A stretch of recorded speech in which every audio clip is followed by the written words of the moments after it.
So అలానే ఈ examination సంబంధించిన eligibility, scheme or duration, timings, medium, fee of examination, intake ఎట్లా ఉంటుంది, రిజర్వేషన్ ఆఫ్ సీట్స్ ఎలా ఉన్నాయి, examination cities, important dates, admission procedure ఎలా ఉంటుంది అనేది కంప్లీట్గా ఇన్ఫర్మేషన్ మీకు ఈ వెబ్సైట్లో అయితే ఉంటుందండి. వెబ్సైట్ వచ్చేసి మనకి exam.nta.nic.in/nchmje అని ఒక వెబ్సైట్లో అయితే ఈ ఎగ్జామ్ సంబంధించిన రిలేటెడ్ మొత్తం ఇన్ఫర్మేషన్ ఈ బులెటిన్లో అయితే ఇచ్చారండి. సో మీరు ఓపెన్ చేసి ఒకసారి చూసుకోవచ్చు. సో అలానే మీరు అప్లికేషన్ ఫామ్ ఫిల్ చేసేటప్పుడు ఏమన్నా డిఫికల్టీగా ఫీల్ అయితే సో ఇక్కడ కాంటాక్ట్ నంబర్స్ అయితే ఇచ్చారండి. ఆ నంబర్స్కి అయితే మీరు కాల్ చేయొచ్చు. ఆ నంబర్ వచ్చేసి 01140759000 అయితే నంబర్. ఈ నంబర్కి అయితే మీరు కాల్ చేయొచ్చు. అలానే ఇంకో నంబర్ కూడా ఉందండి. సో ఆ నంబర్ వచ్చేసి 01169227700. వీళ్ళకి మీరు మెయిల్ కూడా చేయొచ్చు.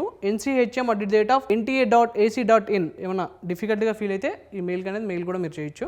సో ఇదండి అప్డేట్ NCHM JEE 2026 సంబంధించిన అప్డేట్. సో ఈ వీడియో కనుక మీకు నచ్చినట్టయితే లైక్ చేయండి. అలానే మీ ఫ్రెండ్స్ అండ్ ఫ్యామిలీస్కి ఈ వీడియోని అయితే షేర్ చేయండి. తప్పకుండా మా ఛానల్ అయితే సబ్స్క్రైబ్ చేసుకోండి. Thank you.